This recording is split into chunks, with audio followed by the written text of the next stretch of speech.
Halo pemirsa GPR TV dari Sabang sampai Merauke, dari Miangas hingga Pulau Rote. Bertemu lagi bersama saya Mona Azan Nisak dalam Kominfo Newsroom. Halo pemirsa GPR TV dari Sabang sampai Merauke.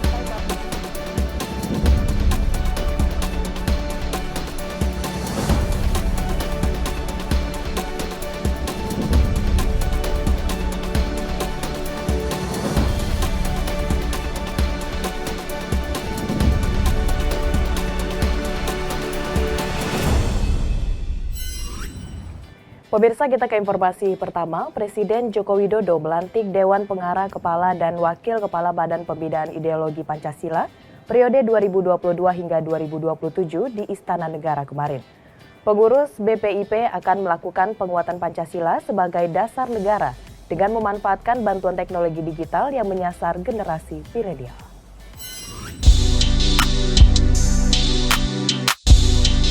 Presiden Republik Indonesia Joko Widodo melantik Dewan Pengarah Kepala dan Wakil Kepala Badan Pembinaan Ideologi Pancasila atau BPIP periode 2022-2027. Pengurus BPIP dalam masa jabatan tersebut menetapkan Megawati Soekarno Putri sebagai Ketua Dewan Pengawas, Tri Sutrisno sebagai Wakil Ketua Pengawas diikuti Sekretaris Dewan Pengawas hingga 5 anggota lainnya. Pelantikan tersebut tertuang dalam Keputusan Presiden Nomor 58 Tahun 2022 tentang pemberhentian dan pengangkatan Dewan Pengarah Kepala dan Wakil Kepala BPIP. Dalam keterangannya, Sekretaris Dewan Pengarah BPIP Maijen TNI Wisnu Bawatanaya mengatakan bahwa Dewan Pengarah BPIP yang baru dilantik akan melanjutkan tugas untuk membumikan Pancasila di seluruh tanah air, baik melalui pendidikan formal maupun lembaga kenegaraan.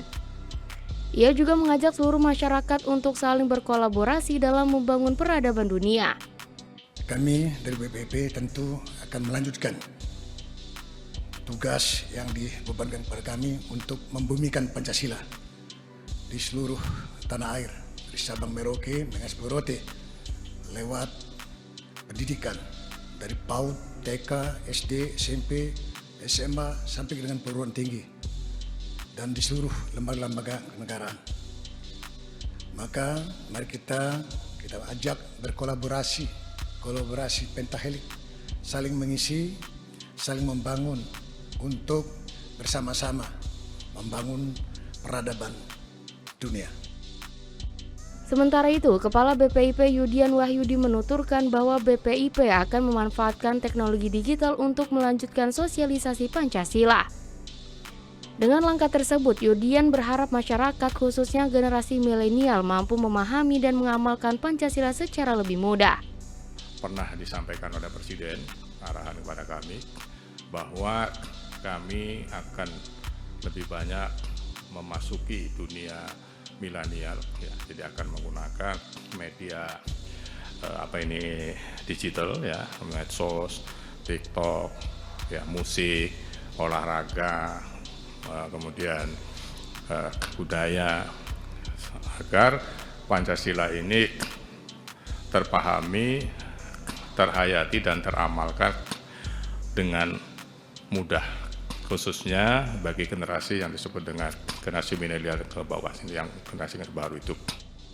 Pelantikan diakhiri dengan pemberian ucapan selamat dari Presiden dan Wakil Presiden serta jajaran Menteri Kabinet Maju yang hadir.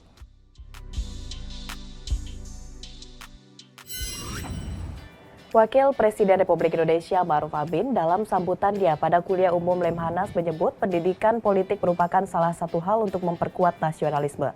Pendidikan politik akan membuat masyarakat paham akan hak, kewajiban, dan tanggung jawab sebagai warga negara dalam kehidupan berbangsa dan bernegara.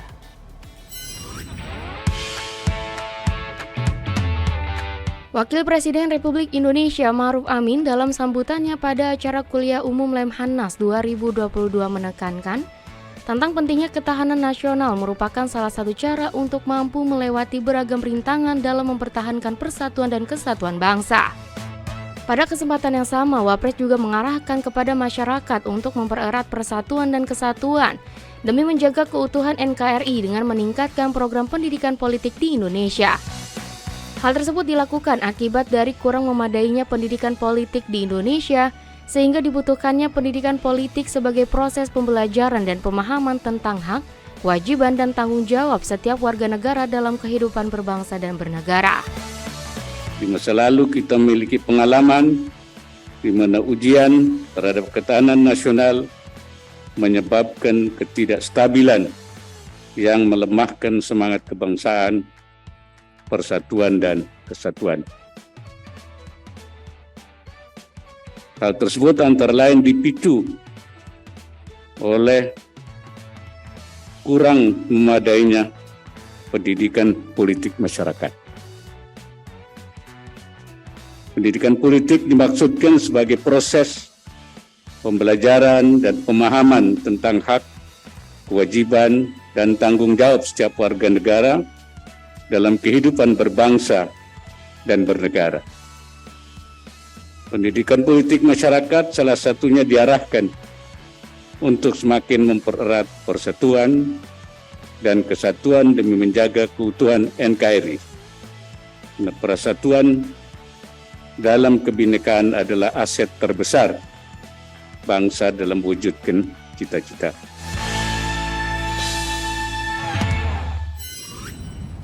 Dalam memperkuat stabilitas moneter dan stabilitas keuangan, Gubernur Bank Indonesia Peri Warjio mengungkapkan bahwa Indonesia telah merealisasikan diversifikasi currency dengan mata uang lokal dalam bentuk kerjasama yang biasa disebut dengan local currency settlement. Hal tersebut diharapkan dapat bermanfaat bagi dunia usaha dan perbankan, ekspor impor, dan pertumbuhan ekonomi. Pandemi COVID-19 dan perang di Rusia mengakibatkan tertekannya kondisi global ekonomi dan pasar keuangan global. Salah satu cara untuk memperkuat stabilitas moneter dan stabilitas keuangan adalah dengan memperkuat diversifikasi mata uang dalam sektor perdagangan, investasi maupun transaksi pembayaran antar negara. Hal ini sangat penting dilakukan untuk mengurangi ketergantungan sistem moneter dan sistem keuangan dunia terhadap satu atau dua mata uang dunia. Gubernur Bank Indonesia Peri Warjio mengungkapkan bahwa Indonesia dengan beberapa negara di Asia telah merealisasikan diversifikasi currency dengan mata uang lokal dalam bentuk kerjasama yang biasa disebut dengan local currency settlement, yakni transaksi bilateral antar negara tidak lagi diselesaikan dengan mata uang dolar namun dengan mata uang lokal. Hal tersebut tentunya sangat bermanfaat bagi dunia usaha dan perbankan, ekspor impor, dan pertumbuhan ekonomi. Indonesia berharap dengan dikembangkannya local currency settlement ini dapat diterapkan juga di negara-negara peserta G20. Indonesia sekarang sudah mengimplementasikan 4 local currency settlement dengan Jepang, dengan Cina, dengan Malaysia, dan dengan Thailand, di mana transaksi perdagangan dan investasi bilateral antara negara-negara ini tidak lagi diselesaikan melalui mata uang dolar, tapi langsung melalui mata uang lokal. Rupiah yen, rupiah yuan, rupiah baht, rupiah ringgit. Itu yang kita sebut local currency settlement. Dan tentu saja ini juga sangat bermanfaat bagi perdagangan investasi kedua negara dan di kawasan Asia.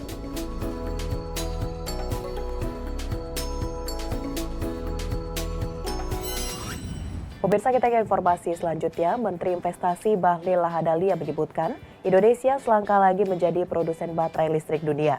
Menyusul komitmen LG untuk investasi hilirisasi industri baterai listrik terintegrasi mencapai 9,8 miliar US dollar atau setara dengan 142 triliun rupiah dan akan menyerap hingga 20.000 tenaga kerja Indonesia.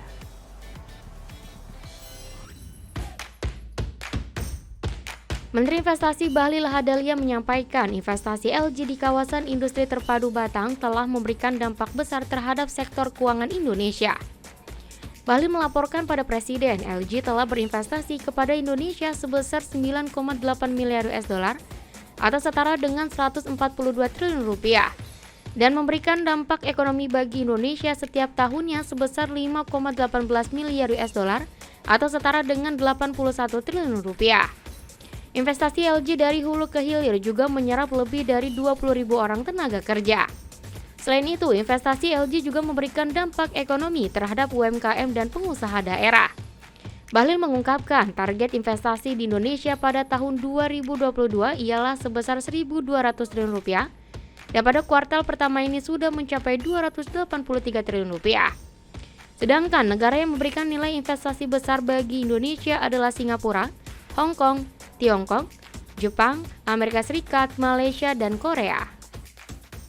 Yang berikut adalah dampak ekonominya setiap tahun Bapak Presiden sebesar 5,6 billion US dollar dari total investasi 9,8 billion dengan total lapangan pekerjaan kurang lebih sekitar 20.000 lapangan pekerjaan khusus untuk pabrik baterai mobil, bukan untuk kawasan ini Bapak Presiden.